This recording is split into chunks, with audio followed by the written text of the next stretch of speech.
بسم اللہ الرحمن الرحیم الحمدللہ المصطفیٰ وعلی آلہ ونجوم الہدی وقادۃ التقیٰ اما بعد۔ میرے بچوں،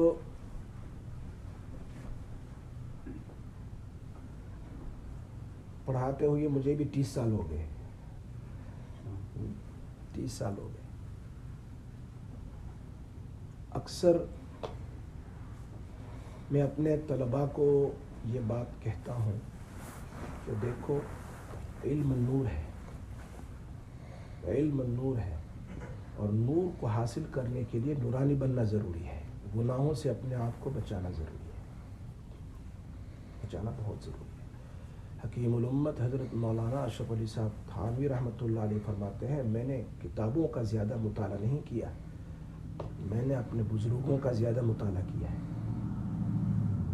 اپنے بزرگوں کا۔ اور یوں کہا کرتے ہیں، جب بیان القرآن انہوں نے لکھی، مکمل کر دی بیان القرآن، تو علماء نے کہا حضرت آپ نے بہت زیادہ مطالعہ کیا ہوگا۔ حضرت شیخ یونس صاحب رحمۃ اللہ علیہ جون پوری کہتے ہیں کہ میں اردو کتاب نہیں پڑھتا ہوں سوائے 2 کتاب کے، ایک بیان القرآن کو پڑھتا ہوں، حضرت مولانا اشرف علی صاحب تھانوی رحمۃ اللہ علیہ کی تفسیر بیان القرآن، اس کا ضرور مطالعہ کرتا ہوں، اور نمبر 2 فتاوی رحیمیہ کا مطالعہ کرتا ہوں، مفتی عبدالرحیم لاجپوری صاحب رحمۃ اللہ علیہ، جن کے ماشاءاللہ اللہ پاک نے مجھے خدمت کی توفیق عطا فرمائی۔ تو بیان القرآن جب مکمل ہوئی تو علماء نے کہا آپ نے بہت زیادہ مطالعہ کیا ہوگا۔ تو حکیم الامت تھے، تواضع بہت تھا، بہت زیادہ تواضع تھا، عاجزی، ہمبلنس بہت زیادہ تھا۔ اور ہمارے اکابرین میں یہ بات رہی ہے، اکابرین میں یہ بات رہی ہے، کتنا ہی زیادہ نالج ہو۔ میں پڑھ رہا تھا ملفوظات حضرت مولانا زکریا صاحب رحمۃ اللہ، آخری عمر میں بہت بیمار تھے، یعنی ان کے لیے نیچے بیٹھنا مشکل تھا، نیچے بیٹھنا بہت مشکل تھا۔ اب رمضان کا مہینہ آ گیا تو آپ کے مریدین تو ہزاروں تھے، انہوں نے کہا حضرت آپ کو اعتکاف میں بیٹھنا ہی پڑے گا، ورنہ لوگ کہاں سے آئیں گے۔ حضرت نے کہا میں نیچے سو نہیں سکتا، اگر سو گیا ٹھنڈ کی وجہ سے مجھے باتھ روم جانے کی زیادہ حاجت ہوگی، زیادہ ضرورت پڑے گی، اور میرے لیے اٹھنا بیٹھنا بہت مشکل ہو جائے گا، تو اس سال میں صرف مسجد میں آ کے بیانات وغیرہ نصیحتیں کرتا رہوں گا، گھر پر سوؤں گا۔ لیکن مریدین نہیں مانے، کہا حضرت آپ کے لیے چھوٹا سا بستر بھی لے آئیں گے۔ تو حضرت نے کیا کہا، میرا مفتی آ جائے گا، مسئلہ پوچھ کے پھر آپ سے کہوں گا۔ میرا مفتی آ جائے گا، سب سے بڑا مفتی تو خود ہے، اوجز المسالک لکھی ہے، لیکن کیا کہہ رہا ہے، میرا مفتی آ جائے گا، ان سے پوچھ کر بعد میں بتاؤں گا۔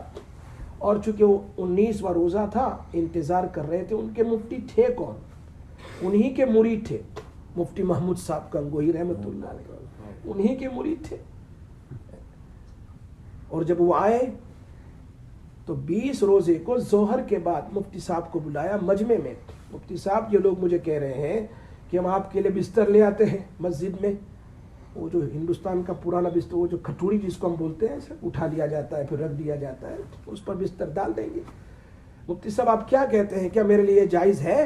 کہا بالکل نہیں۔ مفتی محمود صاحب بالکل جائز نہیں ہے۔ اللہ اکبر، بڑے مجمع میں، بھائی میرے مفتی صاحب نے منع کیا، میں یہاں نہیں سوؤں گا، یعنی بستر نہیں لاؤں گا۔ جب مجمع ختم ہو گیا، مفتی صاحب کو بلایا کہ بھائی اس کا تو جواز ہے، اللہ کے رسول صلی اللہ علیہ وسلم کے لیے لایا گیا، تو آپ کیوں منع کر رہے تھے سب کے سامنے؟ فرمایا وہ صحابہ تھے، وہ صحابہ تھے، وہ جانتے تھے یہاں لوگ صحابہ نہیں ہیں، عوام ہیں، اور دور دور سے آئیں گے علماء کے ساتھ، اور آپ کی محبت کی وجہ سے تو آپ کے انتقال کے بعد وہ اپنے اپنی مسجدوں میں بستر لائیں گے گھر سے، اور یوں کہیں گے کہ حضرت مولانا زکریا صاحب رحمۃ اللہ علیہ کو ہم نے دیکھا ہے، تو مسجد مسافر کھانا بن جائے گی، اس لیے آگے کی مصلحت کو سامنے رکھ کر میں نے منع کیا۔ تو حضرت مولانا زکریا صاحب نے فرمایا یہ ہے مفتی، اسی لیے میں اس مفتی کو پسند کرتا ہوں۔ تو ہمارے اکابرین، سبحان اللہ، مجھے واقعہ یاد ہے، مفتی محمد شفیع صاحب رحمۃ اللہ علیہ تشریف لے گئے مولانا حضرت مولانا الیاس صاحب رحمۃ اللہ علیہ کی عیادت کے لیے، آخری ایام تھے۔ جب جانے لگے تو کہا مفتی صاحب بہت ڈر لگتا ہے مجھے کہ یہ کام میں نے جماعت کا اور تبلیغ کا شروع کیا ہے، کہیں استدراج تو نہیں ہے، کہیں اللہ کی طرف سے ڈھیل تو نہیں ہے۔ حالانکہ اتنا بڑا کام، ساری دنیا میں چمکنے والا کام، لیکن کتنا ڈر ہے۔ فرمایا حضرت آپ بے فکر رہیں، یہ استدراج نہیں، یہ اللہ کے یہاں آپ کے کام کی قبولیت کی علامت ہے۔ فرمایا دلیل؟ تو مولانا الیاس صاحب رحمۃ اللہ علیہ خالی ویسے ہی تھوڑے بولنے والے تھے کہ بھائی کیا بہت ہم جیسا ہوتا، ماشاء اللہ بہت اچھا میرا کام چل گیا۔ لیکن مولانا الیاس صاحب فرمایا نہیں، دلیل لاؤ، کیسے تمہیں پتا چلا؟ فرمایا جی اگر کوئی کام استدراج کا ہو تو اس کام کے اندر سامنے والے کے دل میں اللہ کا خوف نہیں ہوتا ہے، اور جو کام مقبول ہو، اللہ کا پسندیدہ ہو، تو کرنے والے کے دل میں خوف خدا ہوتا ہے۔ آپ کے دل میں اللہ کا خوف ہے، معلوم ہوتا ہے یہ کام اللہ کے محبوب ہے، اللہ کے محبوب ہے۔ تو حکیم الامت حضرت مولانا اشرف علی صاحب تھانوی رحمۃ اللہ علیہ، میں نے اس دن واقعہ سنایا تھا وہاں کہ پڑوسن ایک بوڑھی عورت، یہ واقعہ ہم نے حضرت ہمارے شیخ حکیم اختر صاحب رحمۃ اللہ علیہ سے بہت ساری باتیں سنی، یہ بات بھی سنی تھی ہم نے حضرت سے کہ حضرت کے پڑوس میں ایک بوڑھی عورت رہتی تھی، اور اس نے کہا مجھے سفر میں جانا ہے، کل آئندہ صبح یہ مرغیاں کیج میں ہیں اس کو نکال دینا اور کچھ دانے بھی ڈال دینا۔ حضرت تھانوی رحمۃ اللہ نے زندگی میں مرغیاں تو پالی نہیں، ہمارے حضرت مولانا بھی راستے میں سنا رہے تھے ماشاءاللہ، تو انہوں نے تو کبھی پالی ہی نہیں تھی مرغیاں، تو صبح تو بھول گئے، وہ کیج سے مرغیاں نکالنا بھول گئے، 10 بج گئے، 11 بج گئے، اب ان کا ٹائم تھا یہ بیان القرآن لکھنے کا، اس ٹائم پر یہ بیٹھ گئے لکھنے کے لیے، لیکن ذہن کے اندر میں کوئی مضمون ہی نہیں آ رہا ہے، یہ پریشان ہے، بیٹھے بیٹھے سوچ رہے، رو رہے، کیا بات آج ذہن میں کوئی مضمون نہیں آ رہا بیان القرآن کے بارے میں۔ پھر یاد آ گیا، ارے میں نے اللہ کے ایک مخلوق کو بند کر کے رکھا ہے، جلدی پڑوس میں گئے، مرغیوں کو کھولا، دانے ڈالے۔ حضرت خود فرماتے جب میں آ کر بیٹھا تو اللہ نے میرے ذہن کو کھول دیا۔ ایک بے زبان مخلوق کی حالت ہے، ہم تو اشرف المخلوقات، اور آپ جہاں بیٹھے ہیں وہاں تو نور ہی نور ہوتا ہے، نور ہی نور ہوتا ہے، یاد رکھو۔ مولانا مسیح اللہ خان صاحب رحمۃ اللہ علیہ کا واقعہ میں نے سنایا کہ ہمارے یہاں کاپودرا، مولانا عبداللہ کاپودروی صاحب کے یہاں تشریف لائے ہوئے تھے، جب جانے لگے تو دیکھا کہ ایک جگہ سے بہت نور، دیکھتے رہے تو مولانا عبداللہ صاحب نے پوچھا حضرت کیا ہے یہ کیا دیکھ رہے ہیں؟ فرمایا مجھے یہاں سے نور نظر آتا ہے، حالانکہ حضرت کو کسی نے نہیں بتایا، مولانا مسیح اللہ صاحب رحمۃ کسی نے نہیں بتایا کہ کہا حضرت بات صحیح ہے، یہ میرے والد صاحب اور میرے چچا یہ سب حکیم الامت حضرت مولانا اشرف علی صاحب تھانوی رحمۃ اللہ علیہ سے بیٹھے، اور یہاں بیٹھ کر وہ تعلیم کرتے تھے، یہاں بیٹھ کر وہ ذکر کرتے تھے، یہاں بیٹھ کر وہ قرآن پڑھتے تھے۔ اب وہ انتقال ہونے کے کئی سال ہو گئے، لیکن مولانا مسیح اللہ صاحب فرماتے ہیں مجھے نور نظر آتا ہے۔ آپ تو مدرسے میں 24 گھنٹے ہوتے ہیں، قال اللہ قال رسول کرتے ہیں، یہاں کتنا نور اترتا ہوگا؟ یہ معجزہ رسول صلی اللہ علیہ وسلم ہے، قرآن اور حدیث ہے، معجزہ رسول ہے، لتبین للناس، جہاں قرآن وہاں حدیث، تو کتنا نور اترتا ہے۔ تو آپ تو نورانی ماحول میں ہیں، آپ خود دیکھو گے مدرسے میں کچھ مزاج الگ ہوتا ہے، گھر پر جاتے ہیں تو کچھ سستیاں بڑھ جاتی ہے۔ حکیم الامت حضرت مولانا اشرف علی صاحب فرماتے ہیں میں کبھی طالب علم کو بیعت نہیں کرتا ہوں، لیکن اب مجھے بیعت کرنا پڑتا ہے، اس لیے کہ طلباء جب چھٹیوں میں گھر جاتے ہیں تو بہت کاہلی اور سستی کرتے ہیں، نماز جماعت کے ساتھ نہیں پڑھتے، اور عوام کا میسج ہم پر آتا ہے کہ آپ کے مدرسے کا طالب علم ہے، فلاں ہے، نماز نہیں پڑھتے۔ حکیم الامت حضرت مولانا اشرف علی صاحب کی خانقاہ میں حضرت فرماتے تھے کہ اگر بزرگ بننا ہے تو بہت ساری خانقاہ وہاں چلے جاؤ، انسان بننا ہے تو یہاں آ جاؤ۔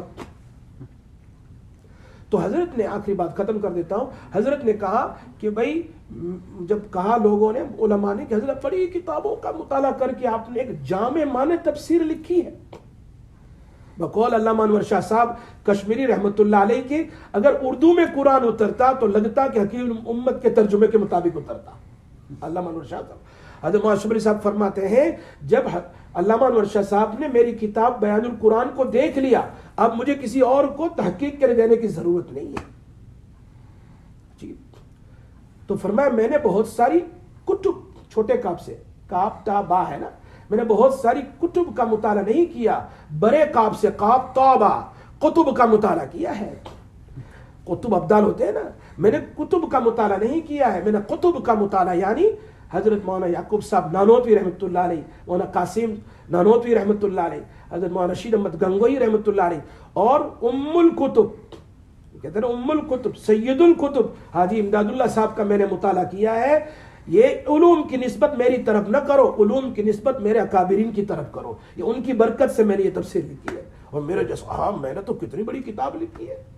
یہ تواضع تھا ہمارے قابل, بہت تواضع, بہت عاجزی تھی, اور تواضع علم کو بڑھاتا ہے. آدمی متواضع ہونا تو علم بڑھتا چلا جاتا ہے, اور اللہ اس سے بہت کام لیتا ہے. اور جو متکبر ہوتا ہے, جس کے دل میں سب کچھ ہوں, تو ہمارے استاد کہتے تھے میں کو بکری بولتی ہے, اس بکری کو ذبح کر دیا جائے, اس کو کچھ نہیں ملتا. ہاں اس لیے آپ طلباء سے میں خود درخواست کرتا ہوں, آپ میرے لیے دعا کیجیے. ہم تو نکمے, آپ کے یہاں اساتذہ ماشاءاللہ بڑے بڑے ہیں, ان کی خدمت میں رہیں ضرور. دیکھو یاد رکھو ایک بات, والد صاحب یہاں موجود ہے, حضرت مولانا حسین احمد مدنی رحمۃ اللہ علیہ جو ہمارے دادا شیخ ہوتے ہیں, حضرت مولانا کے پاس رانڈیر سے 3 طلبہ بہت ذہین تھے, بہت ذہین تھے, کہ ان کو دوبارہ بخاری شریف کے لیے دیوبند بھیجا گیا گجرات سے, اور مدرسے کے پیسے سے بھیجا گیا. لیکن بعض مرتبہ تھوڑی بہت ذہین ہوتے ہیں تو مستی زیادہ ہوتی ہے, کہ ہم وہ فارسی میں کہتے ہیں میرے جیسا کوئی نہیں ہے, اس کا ترجمہ ہے تو ہم چمن دیگر نیست, ہم چمن دیگر نیست. اور ہمارے استاد محترم کہتے ہیں مولانا ابراہیم انڈوری صاحب, ہم چمن ڈنگرے نیست, ہم جیسا کوئی گدھا ہی نہیں. دیگر کو ڈنگر سے بدل دیا, کہ جو آدمی یوں کہتا ہمارا جیسا کوئی نہیں, وہ گدھا ہے, اس سے کچھ نہیں آئے گا اس کو. جب ان کو بھیجا, حضرت مدنی رحمۃ اللہ علیہ کے آخری ایام تھے, بیمار رہتے تھے, تو جب بخاری شریف پڑھانے کے لیے آئے نا, تو کہا آج میں نیچے ہی پڑھا لوں گا, اوپر نہیں آؤں گا, میرے لیے مشکل ہے. تو سب طلباء نے کہا ٹھیک حضرت یہیں پڑھ لیں گے بخاری شریف, لیکن ان تینوں نے کہا نہیں ہم اوپر پڑھیں گے, ان تینوں نے کہا ہم اوپر پڑھیں گے. تو حضرت نے کہا چلو اوپر چلتا ہوں, تو تکلیف کے ساتھ اوپر گئے. کہا کچھ نہیں, لیکن والد صاحب نے تو دیکھے اپنی آنکھوں سے, میں نے بھی دیکھے ہیں کہ وہ بڑے عالم تھے, بڑے عالم, اور ان کو یوں کہہ دیا جاتا بیان کر دیجئے, 1.5 گھنٹے بیان کرتے, لیکن وہ باہر گاربیج میں سے, بن میں سے وہ چھلکے وغیرہ نکال کر راستے میں کھاتے تھے, یعنی پاگل بنے ہوئے تھے. اتنا علم ہونے کے بعد اللہ نے دین کا کام نہیں لیا. حالانکہ حضرت مدنی رحمۃ اللہ نے کوئی بددعا نہیں دی. میں کل ہی ایک پڑھ رہا تھا ایک کتاب میں کہ امام اعظم امام ابو حنیفہ امام ابو اعظم کیوں بنے. جیسے علامہ انور شاہ صاحب کو پوچھا جی کہ آپ انور شاہ صاحب کیسے بنے, فرمایا ہر وقت وضو کے ساتھ کتاب کو پکڑتا تھا, ادب کے ساتھ, اور کبھی میں نے پہلے میں نے نچلی کتاب فقہ کی نہیں, اس کے نیچے والی جو, اس کے بعد فقہ, اس کے بعد حدیث, اس کے بعد قرآن, کبھی میں نے قرآن کے اوپر دوسری نچلی والی کتاب زندگی میں نہیں رکھی ہے. امام اعظم امام ابو حنیفہ فرماتے ہیں کہ میرے استاد امام حماد کا انتقال ہوا, امام حماد کا انتقال ہوا, کہا 40 سال ہو گئے, میں نے کبھی ایک دن ایسا ناگا نہیں کیا کہ میں نے اس کے لیے استغفار نہیں کیا, میں نے ان کے لیے اصال ثواب نہ کیا ہو. اور جب سے انتقال, اس سے پہلے بھی جب میں ان سے پڑھتا تھا اپنے پیر پھیلا کر, کبھی بھی میں ان کے گھر, حالانکہ ان کا گھر 7 محلے دور تھا, کہا میں نے اس کی طرف اپنے پیر پھیلا کر کبھی نہیں سویا, کبھی نہیں. میرے استاد رہتے ہیں ادھر. استاد کا ادب بہت ضروری ہے میرے پیاروں. حضرت مولانا زکریا صاحب کہتے ہیں اگر استاد کا ادب نہیں ہوگا, کتابوں کا ادب نہیں ہوگا, مدرسے کا ادب نہیں ہوگا, ہمارے اساتذہ کا ادب نہیں ہوگا, تو کبھی علم نہیں آئے گا. یاد کر لیں گے ٹیمپرری, لیکن آگے اللہ دین کا کام نہیں لے گا. اور ہم چاہیں کہ ہم دین کے میدان میں خوب کام کریں, تو ہم ان لوگوں سے تعلق رکھیں. اسی لیے امام مالک میری عادت ہے, آپ کو بتا کے جاتا ہوں, جب بھی کتاب لے کر میں پڑھانے کے لیے جاتا ہوں, گھر سے لے کر جو بھی کتاب پڑھانے جاتا ہوں, تو میں راستے میں اس مصنف کے لیے اصال ثواب کرتا ہوں. پابندی ہے اپنے اساتذہ کے ساتھ, اور خصوصاً میں امام اعظم امام ابو حنیفہ جن کے مسلک کو عام طور پر ہم بولتے رہتے ہیں, بھائی امام مالک رحمۃ اللہ علیہ کا, سیدنا امام مالک کا یہ قول ہے, سیدنا امام شافعی کا یہ قول ہے, سیدنا امام احمد بن حنبل رحمہ اللہ کا یہ قول ہے. تو میں نے ایک مرتبہ امام مالک رحمۃ اللہ علیہ کو خواب میں دیکھا. میرے شیخ اول جو تھے مفتی فاروق صاحب میرٹھی ہے, جنہوں نے فتح محمودیہ تحریر کی ہے مفتی محمود صاحب رحمۃ اللہ علیہ کے پاس. تو وہ مفتی فاروق صاحب رحمۃ اللہ علیہ میں نے خواب میں دیکھا, یہ اس لیے سنا رہا ہوں کہ یہ برکت ہے کہ میں داخل ہوا تو دیکھا کہ امام مالک رحمۃ اللہ علیہ ٹیک لگا کر بیٹھے ہوئے ہیں اور ان کے سرانے میں مفتی فاروق صاحب بیٹھے ہوئے ہیں. اور میں جیسا داخل ہوا تو مفتی فاروق صاحب نے پوچھا یا شیخ اتعرفہ یا انا عارف هو سراج. امام مالک فرماتا ہے میں جانتا ہوں یہ سراج ہے. اب میں کیسے, کبھی دیکھا نہیں کبھی, لیکن یہ خواب میں نے صبح اٹھ کر میں نے سوچا میں اپنے شیخ مفتی فاروق صاحب کو فون کروں. میں نے فون لگایا تو ہندوستان میں نہیں تھے, عمرہ میں گئے ہوئے تھے مکہ مکرمہ مدینہ منورہ.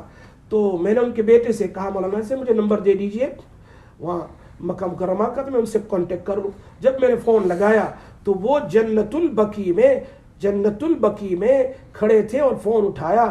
جی بیٹا کیا کہنا ہے؟ میں نے کہا حضرت یہ خواب دیکھا ہے.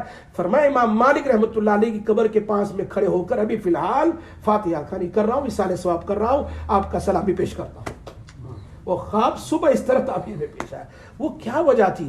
مفتی صاحب نے مجھے کہا لگتا ہے تو علماء کو کثرت سے اصالہ ثواب کرتا ہے. میں نے کہا جی یہ بہت ضروری ہے اپنے اساتذہ کی خدمت اور ان کے لیے دعائیں کرنا. مجھے یاد نہیں جب سے میں فارغ ہوا تب سے لے کر آج تک میں اپنے اساتذہ کو الف سے لے کر یا تک بھولا ہوا ہوں. ہر وقت فجر کے بعد عصر کے بعد ان کے لیے ضرور دعا کرتا ہوں. اس لیے بہت ضروری ہے اپنے اندر نور پیدا کرنے کے لیے, علم کا نور پیدا کرنے کے لیے, علم کے ساتھ ساتھ جتنے بھی اس کے لواحقات ہیں, اس کو لوازمات ہیں, اس کو بھی سامنے رکھنا ضروری ہے. نماز کی پابندی ہو, اذکار کی پابندی ہو, استغفر اللہ کثرت سے کیا جائے اور درود پاک کیا جائے. میں مشکات میں تھا, چلو سنا ہی دیتا ہوں. میں عصر کے بعد کھیلنے نہیں جاتا تھا مول صاحب, کبھی نہیں جایا. میں چپ چاپ سے اپنی درسگاہ میں بیٹھ کر یہ سارے پٹیے جو ہے سامنے رکھ دیتا تھا اور میں بیٹھ کر پورے دین کے اسباق کی تکرار کرتا تھا. ان کے سامنے کوئی ہوتا نہیں تھا, بس ایسے ٹپائی رکھی ہوئی ہوتی تھی اور میں تکرار کرتا تھا عصر سے مغرب. پھر مغرب کے بعد اپنے کلاس میں 50 طلبہ ہوتے تھے, الحمدللہ سب کے سامنے پورے دین کے اسباق کی تکرار کرتا تھا. اور پھر آخر جب امتحان کا وقت ہوتا تو ایک ہفتے پہلے میں کثرت سے درود پاک پڑھتا تھا, کثرت سے درود پاک. اس کی میں اللہ میری حفاظت فرمائے. اس طرح اسے آپ کے فائدے کے لیے میں بتا رہا ہوں کہ کثرت سے درود پڑھنے کی وجہ سے مشکات سے لے کر دورے تک میں نے 4 مرتبہ نبی اکرم صلی اللہ علیہ وسلم کو خواب میں دیکھا, اس درود کی برکت سے, درود کی برکت سے. اور وہ کیا تھی, خواب بھی عجیب تھا. نبی اکرم صلی اللہ علیہ وسلم نے پہلی بار 4 خلفاء کے ساتھ سیدنا ابوبکر سے لے کر سیدنا علی کے رضی اللہ تعالیٰ عنہ کے ساتھ آئے اور مجھے کہا منہ کھولو, اور انگلی ڈالی ایک کپ میں اور شہد پلایا مجھے. جب اٹھا تو صبح میں میرا منہ تہجد میں میٹھا تھا, جیسے میں نے ریئل میں شہد پیا. اب یہ تو 12 وفات کی چھٹی تھی, صبح 12 ربیع الاول بھی تھی اور گھر پہ چھٹی ہوئی تھی. اس زمانے میں تو ہمارے یہاں چھٹی ہوتی تھی 12 وفات جس کو ہم کہتے ہیں, چھٹیاں مدرسے کی. میں کب چھٹی ختم ہو میں جاؤں مدرسے میں اور میرے استاد محترم سیدنا مولانا غلام رسول صاحب بہرسری رحمۃ اللہ علیہ 40 سال تک انہوں نے حدیث پڑھائی, ان کو جا کر اپنا خواب بیان کروں. تو میں جب وہاں 9 o'clock ہوتا تھا میں استاد کی خدمت بہت کرتا تھا, کتابیں لینے جاتا, لاتا تھا, چائے لے جاتا تھا, بسکٹ لے جاتا تھا. استاد سے بڑی محبت کرتا تھا, سارے اساتذہ سے ان کی چپل کو سیدھی کرتا تھا, انتظار میں رہتا تھا کب نکلے کب آئے, ہر وقت ہر استاد کے لیے. اس کی وجہ سے دیکھو دعا دی نہیں جاتی, دعا لی جاتی. یاد رکھو ہمیشہ, دعا دی نہیں جاتی میں دعا دیتا رہوں, نہیں, دعا لی جاتی ہے. ہمارے حضرت شیخ یونس صاحب کے ساتھ ہم مطاف میں تھے تو ایک آدمی حضرت دعا کرنا. میں کیوں دعا کروں تیرے لیے, تو میرا بیٹا ہے, تو میرا شاگرد ہے, تو میرا مرید ہے, میں کیوں دعا کروں؟ جائز. حضرت کا تو مجاز ایسا تھا, لیکن جو دعا خدمت کرتا تھا حضرت کی دعائیں ہاتھ اٹھا کر فوراً ہو جاتی. دعائیں دی نہیں جاتی, ایسا نہ سمجھو کہ میرے استاد مجھے دعا دیں گے. دعا لی جاتی ہے, دعا لی جاتی ہے. اپنے اساتذہ اور اپنے شیوخ کی خدمت کریں, دعا لیں تاکہ آپ کے علم میں نخار پیدا ہو, نور پیدا ہو اور آپ بڑے لمبے زمانے تک مرتے دم تک اللہ کا کام کرتے رہیں ہمیشہ. تو یہ بات ہمیشہ یاد رکھیں کہ اپنے اساتذہ, اپنے مدرسہ, اپنے محتمیم صاحب سب کا خیال کرے, توڑ پھوڑ نہ کرے, کچھ نہ کرے. یہ امانت ہے, یہ سب وقف کی چیزیں ہیں. خود بس اتنا کیا بڑا ہے, آپ آتے ہیں یہاں, آپ کے لیے سارا انتظام ہے, کھانا پینا رہنا سہنا سب ہے. ہمارے گھر میں کام ملتا ہے یہ سب اتنا آرام سے, اور ساتھ میں تعلیم بھی ملتی ہے. اساتذہ اتنے مشفق مہربان ہیں یہاں الحمدللہ, اور آپ کو سکھاتے ہیں, پڑھاتے ہیں. انہوں نے کتنی محنت کی ہے, ہمیں پوچھو ہم نے کتنے ڈنڈے کھائے ہیں. ہمارے استاد تو کہتے تھے ان ڈنڈا لشدید, ان ڈنڈا لشدید, ایسا بتاتے تھے پھر مارتے تھے. میں نے کل واقعہ سنایا تھا حفظ کلاس میں کہ ہمارا حفظ کا امتحان 82 میں حافظ ہوا تھا 83 میں. تو اس وقت استاد امتحان لینے کے لیے آئے تو کہا دیکھ میں نے کبھی کسی کو 50 نمبر نہیں دیے ہیں, 20 ہی نمبر میری زندگی میں دیے ہیں. وہ 70-75 سال کی ان کی عمر تھی. کبھی نہیں دیے ہیں. کہ اگر تو پاس ہو گیا تو 40 دوں گا, 50 بھی نہیں دوں گا. پہلا سوال کیا تھا, نمبر 4 پاڑے میں نا, ادھر بھی زوج ہے ادھر بھی زوج, بیچ میں مکان ہے وہاں سے پڑھو. ادھر بھی لفظ زوج ہے ادھر بھی لفظ زوج ہے, بیچ میں مکان ہے وہاں سے پڑھو. تو میں نے چونکہ میں نے 54 ٹائم میں نے پورا قرآن سنایا تھا, 12 پارے روزانہ سناتا تھا. تو میں نے پڑھنا شروع کیا, وَإِنْ أَرَدْتُمُ اسْتِبْدَالَ زَوْجٍ مَكَانَ زَوْجٍ وَآتَيْتُمْ. اچھا پڑھ گیا تو, لگتا ہے تھوڑا پاس ہو رہا ہے. پھر دوسرا سوال اس سے بھی مشکل, ادھر بھی قالو بیچ میں بلا, وہاں سے پڑھو. 24 سے پڑھا, قالوا بلا قالوا فدعوا وما دعاء رکوع سے نہیں پڑھاتے تھے, بیچ اس طرح. پھر آخری سوال ہے پاس ہونے کے لیے, میں نے کہا بتائیے سر, سورہ ہا پڑھو. میں کہیں سنا قرآن میں سورہ ہا ہے. میں نے پڑھنا شروع کیا, والشمس وضحاها والقمر اذا تلاها والنهار اذا جلاها. اب یقین میں اس لیے سنا رہا ہوں کہ میں پاس تو ہو گیا, 40 مجھے دیے 50 میں سے. اس کے بعد چلے گئے سب کا امتحان لے کر, 14 بچے تھے, غالباً 4 حافظ تھے ہم. تو میرا پہلا نمبر آیا تھا, 40 مارک مجھے ملے تھے.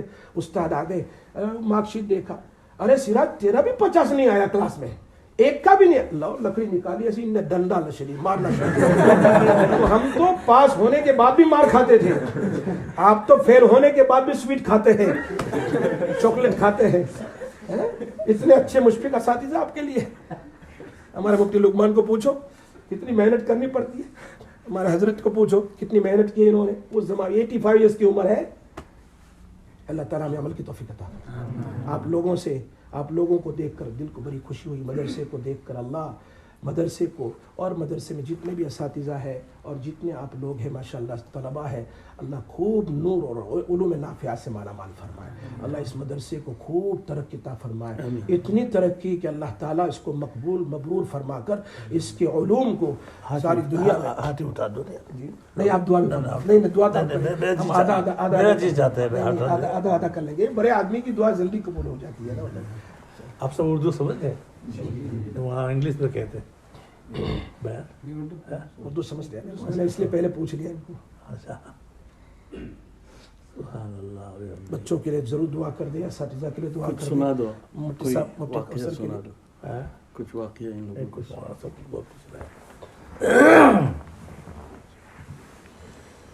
ہمارے یہاں دیوبند سے حضرت مولانا فخر حسین صاحب رحمۃ اللہ علیہ امتحان لینا آئے تھے دارالچاپی میں.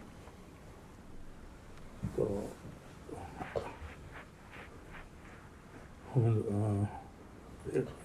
ایک روم میں علماء تشریف فرماتے بیٹھے ہوئے تھے. ہمارا ٹائم ہوا, ہم جانے لگے اندر, تو اس سے باہر آنے لگے علماء. تو ہمارے استاد مولانا انعام اللہ صاحب مفتی مدیس زلال بھی حیات ہے, 100 سال کی عمر ہو چکی ہے. حضرت مدیس صاحب وغیرہ جو ہے ان کے استاد تھے.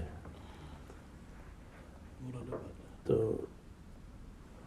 میرے ہاتھ میں جیسے کہ یہ کتاب ہے, مسلم شریف کتاب تھی میرے ہاتھ میں.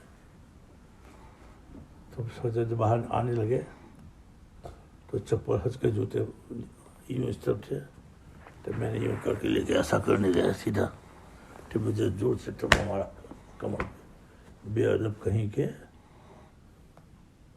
ہاتھ میں حدیث کی کتاب ہے, اس کو لے کر تو جھک رہا ہے, رکھ دے اس کو.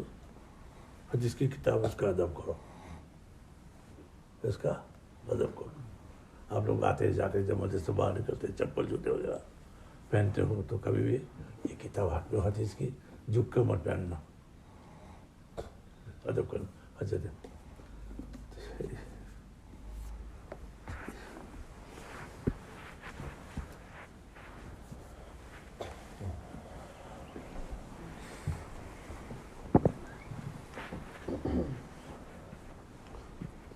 بسم اللہ الرحمن الرحیم. سبحان اللہ بحمدہ, سبحان اللہ العظیم وبحمدہ,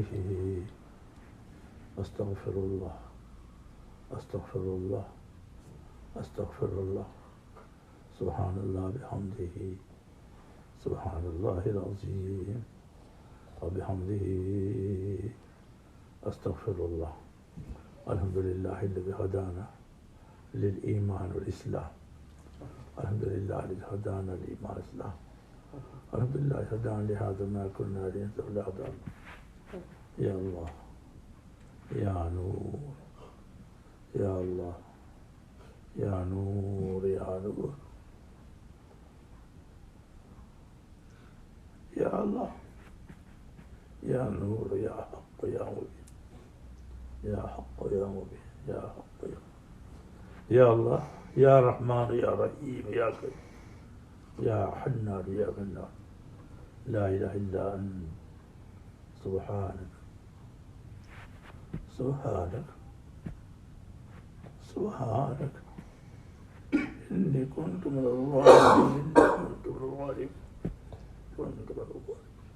ربنا ظلمنا انفسنا وإن لم تغفر لنا وترحمنا لنكونن اللهم ربنا أفلحنا اللهم ربنا أفلحنا ومن لحقنا ولمن حقنا علينا ومن طلب الدعاء منا اللهم إنا نسأل خلوصا وعافية وتأييدا وقبولا اللهم آت نفوسنا تقواها وزكها أنت خير من زكاها أنت وليها مولاها اللهم افتح باب قلوبنا بذكرك واتم علينا بنعمتك واسبق علينا من فضلك اللهم توفنا مسلمين ولقنا بالصالحين غير خزايا ولا ندامة ولا مفتونين اللهم أعمالنا خالصة لوجهك الكريم اللهم أعمالنا خالصة لوجهك الكريم اللهم أعمالنا مخلصا لك اللهم أعمالنا مخلصا لك اللهم علمنا الكتاب والحكمة اللهم علمنا من لدنك علما اللهم علمنا من لدنك علما اللهم علمنا ما ينفعنا ونفعنا ما علمتنا وزدنا اللهم ثبتنا على الإيمان ومتنا على الإيمان واشرنا يوم القيامة مع المتقين والإيمان اللهم زينا بزينة الإيمان وجعلنا هداة مهتدين اللهم انصرنا بزمرتي واستعملنا بسنتي وتوفنا على ملتي واجعلنا من حزبي ربنا تقبل منا انك انت السميع العليم وتب علينا انك انت التواب الرحيم وصلى الله تبارك وتعالى على خير خلق سيدنا محمد وآله وصحبه اجمعين برحمتك يا ارحم الراحمين آمين.